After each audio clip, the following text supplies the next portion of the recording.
بسم اللہ الرحمن الرحیم۔ عزیز طلباء، اس لیکچر میں ہم سر سید احمد خان کی تعلیمی خدمات کا ٹاپک آگے بڑھاتے ہیں۔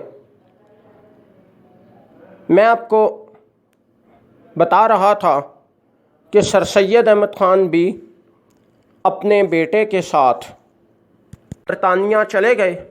انہوں نے 2 سال تک برطانیہ کے مختلف اداروں کا بہت اچھی طرح جائزہ لیا، ان اداروں کے طرز تعلیم کو اچھی طرح دیکھا،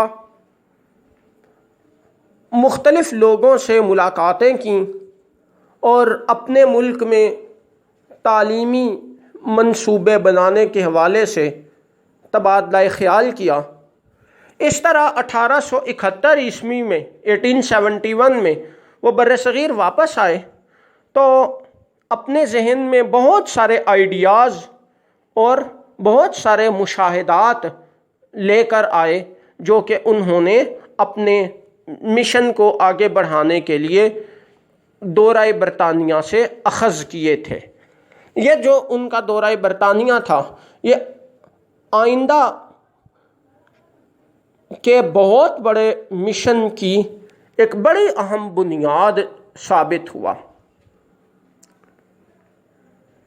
اس کے بعد نیکسٹ ہیڈنگ بنائیں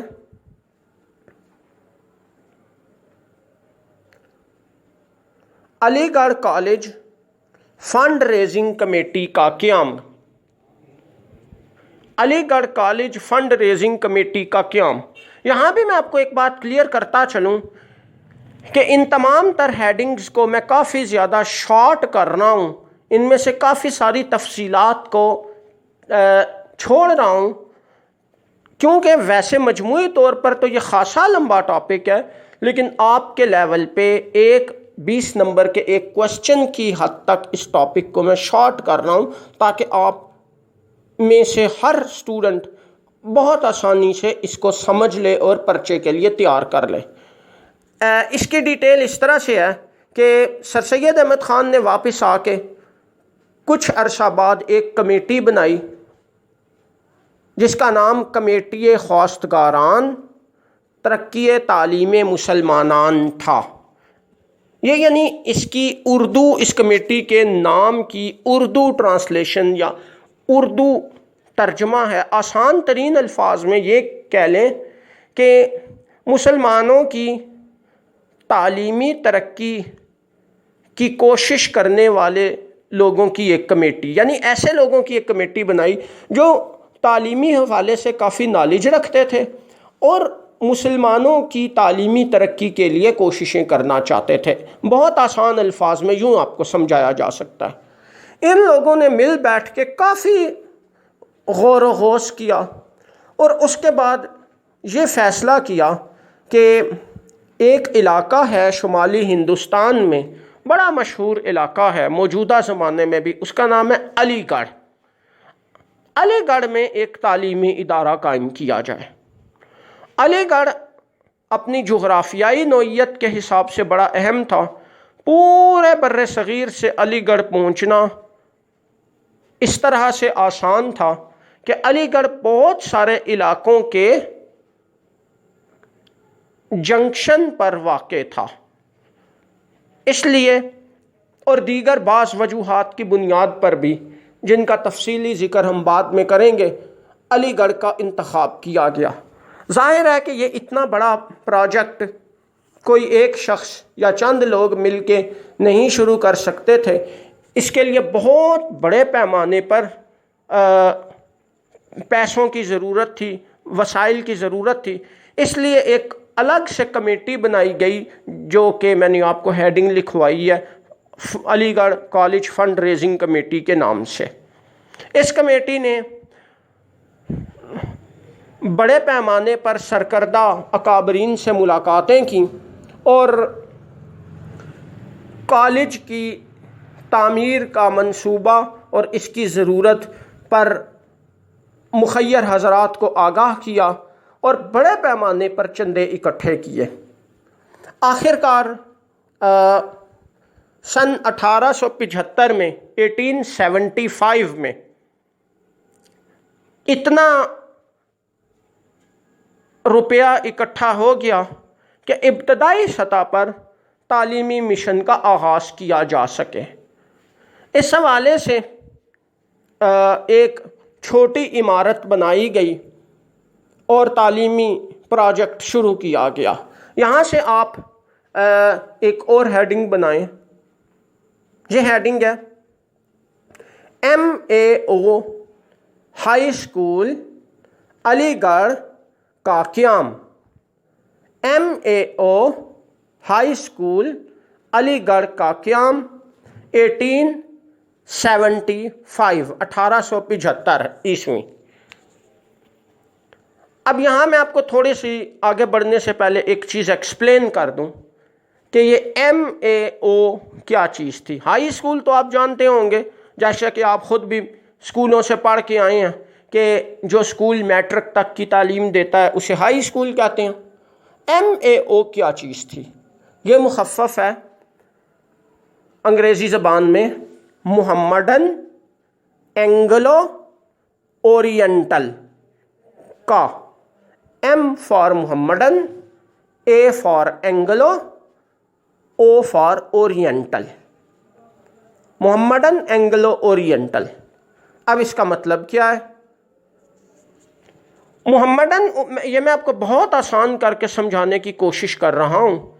मुहम्मडन उस ज़माने में मुसलमानों के हवाले से इस्तिलाह इस्तेमाल की जाती थी। यानी मुहम्मडन का मतलब है, आप मौजूदा ज़माने में कह सकते हैं मुस्लिम, यानी मुसलमानों से मुतल्लिका। एंग्लो, एंग्लो से मुराद है कि इंग्लैंड या इंग्लिश से मुतल्लिका, यानी मजमूई तौर पे यूरोपियन या साइंटिफिक। और ओरिएंटल, ओरिएंटल का मतलब है मशरकी। अब इन सारी चीज़ों का मतलब क्या है? ये सारी चीज़ें क्या शो करती हैं? मुहम्मडन मुस्लिम यानी मुसलमानों से मुतल्लिका, एंग्लो यानी अंग्रेज़ों से मुतल्लिका जिसमें साइंसी अंग्रेज़ी सारी चीज़ें आ जाए, और ओरिएंटल मशरकी।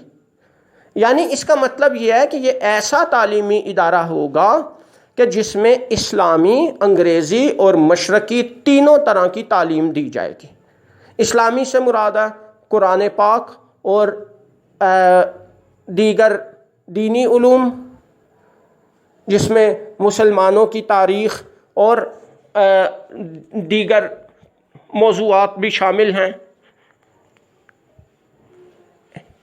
इसके अलावा अंग्रेज़ी से मुराद अंग्रेज़ी ज़बान व अदब, साइंसी शोबाजात और दीगर जदीद उलूम, और मशरक़ी से मुराद है कि उर्दू, फ़ारसी, हिंदी, संस्कृत और इस तरह के ऐसे उलूम जिनका ताल्लुक़ बर्र-ए-सग़ीर से हो, क्योंकि बर्र-ए-सग़ीर मशरक़ में वाक़े है, इसलिए इसे मशरक़ी भी कहा जाता है, या इससे मुतल्लिका चीज़ों को मशरक़ी कहा जाता है। ये मैं आपको आसान तरीन अंदाज में समझाने की कोशिश कर रहा हूँ। यानी ये एक ऐसा तालीमी इदारा होगा जहाँ इस्लामी, साइंसी और बर्र-ए-सग़ीर से मुतल्लिका उलूम, इन सब की इकट्ठी तालीम दी जाएगी। ये है मुहम्मडन एंग्लो ओरिएंटल या MAO। अब हम आते हैं अपनी हेडिंग की तरफ। MAO हाई स्कूल के नाम से ये एक इब्तदाई इदारा कायम किया गया और 1875 ईस्वी में इसमें दाखिले किए गए, और इब्तदाई तौर पे ये एक कामयाब तजर्बा साबित हुआ। नेक्स्ट हेडिंग बनाएं।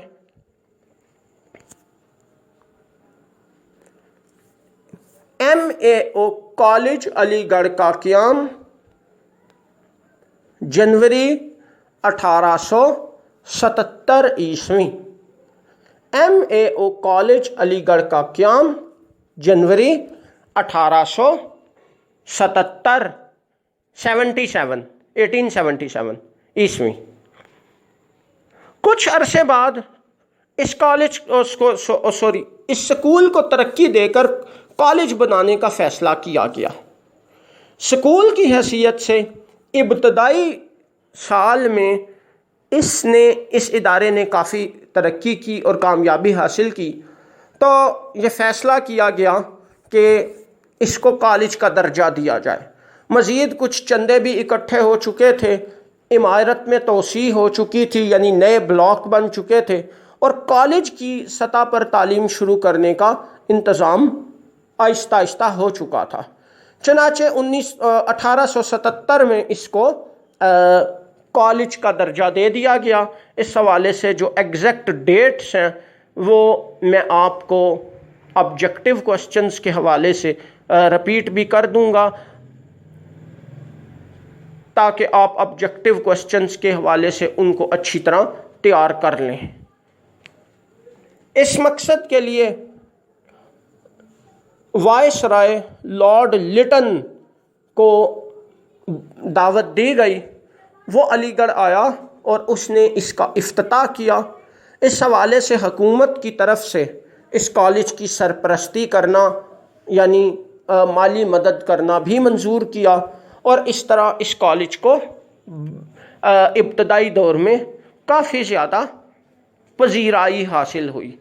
सर सैयद अहमद ख़ान इस कॉलेज को हुकूमत और मुसलमानों के दरमियान, यानी हुकूमत हिंद जो अंग्रेज़ों पर मुश्तमिल थी और मुसलमानों के दरमियान बेहतर ताल्लुकात के क़याम और राबता बढ़ाने के लिए एक फ़ोरम की हैसियत से, या मज़ीद आसान अल्फाज में मैं आपको यूँ समझाऊँगा कि हुकूमत और मुसलमानों के दरमियान एक पुल की हैसियत से इस्तेमाल करना भी चाहते थे। यानी हुकूमत और मुसलमानों के दरमियान ताल्लुकात को बेहतर बनाया जाए और एतमाद की फ़ज़ा पैदा की जाए, ताकि हुकूमत मुसलमानों को ज़्यादा शोबा ज़िंदगी में मुलाज़मतें दे और उनको काबिल एतमाद समझे। ये इंतहाई आसान अल्फाज में मैं आपको समझाने की कोशिश कर रहा हूँ। ये कॉलेज काफ़ी वक्त के साथ साथ तरक्की करता गया।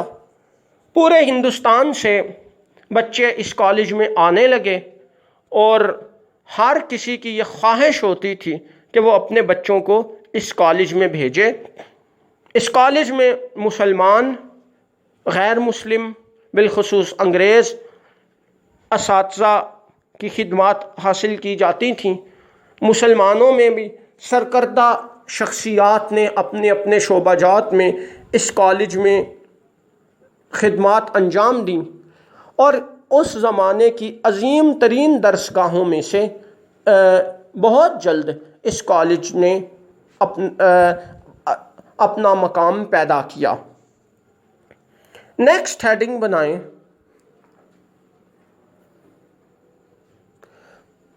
मुहम्मदन एजुकेशनल कॉन्फ्रेंस का क़याम 1886 ईस्वी। मुहम्मदन एजुकेशनल कॉन्फ्रेंस का क़याम 1886 ईस्वी। सर सैयद की तालीमी खिदमात में Aligarh college, MAO college Aligarh, जिसे उर्फ़ आम में अलीगढ़ कॉलेज भी कहा जाता था, उसके क़याम के बाद जो एक बहुत बड़ा अगला स्टेप था वह एक और इदारे का क़याम था जिसका नाम था मुहम्मदन एजुकेशनल कॉन्फ्रेंस। ये क्या था, इसके मुतल्लिक मैं आपको थोड़ा सा समझा दूँ। मुहम्मदन ये वही लफ्ज़ है जो कि हम पहले MAO के हवाले से भी डिस्कस कर चुके हैं, यानी मुसलमानों से मुतल्लिका। मुस्लिम एजुकेशनल तालीमी, कॉन्फ्रेंस का मतलब है कॉन्फ्रेंस या एक फोरम जहाँ के लोग इकट्ठे होके अपने ख्यालात को शेयर कर सकें। आप इसे आसान अल्फाज में इत्तेहाद, यूनियन वगैरह भी कह सकते हैं। ये मतलब था इस नाम का, मुहम्मदन एजुकेशनल कॉन्फ्रेंस। अब ये इदारा 1886 में सर सैयद ने कायम किया। अब ये क्या था ये इदारा और क्यों कायम किया गया? بنیادی طور پہ یہ ایک ایسا ادارہ تھا جو کہ بر صغیر بھر میں رہنے والے ایسے لوگوں کو جو مسلمانوں کی تعلیمی ترقی کے لیے کوششیں کر رہے تھے یا کرنا چاہتے تھے، ان کو آپس میں ملانے کے لیے قائم کیا گیا تھا۔ مسئلہ اس طرح سے تھا کہ علی گڑھ کالج تیزی سے ترقی تو کر رہا تھا، لیکن یہ ایک کالج پورے بر صغیر کی تعلیمی ضروریات ظاہری سی بات ہے کہ نہیں پوری کر سکتا تھا۔ جیسا کہ آپ لوگ جانتے ہیں کہ موجودہ زمانے میں بھی ایک کالج ایک شہر کے لیے بھی کافی نہیں ہوتا۔ ہمارے شہر میں بھی کافی سارے کالجز آپ دیکھ رہے ہیں، تو اس زمانے میں ایک علی گڑھ کالج کیسے سارے بر صغیر کے بچوں اور بالخصوص مسلمانوں، سارے بر صغیر کے مسلمانوں کے بچوں کو پڑھا سکتا تھا؟ چنانچہ اس بات کی ضرورت تھی کہ اس کو ایک پیٹرن، ایک نمونہ کی حیثیت سے، ماڈل کی حیثیت سے لوگ سمجھیں، اچھی طرح دیکھیں، اور اس کے بعد اپنے اپنے علاقوں میں اسی طرز پر ادارے قائم کریں۔ اب ظاہر ہے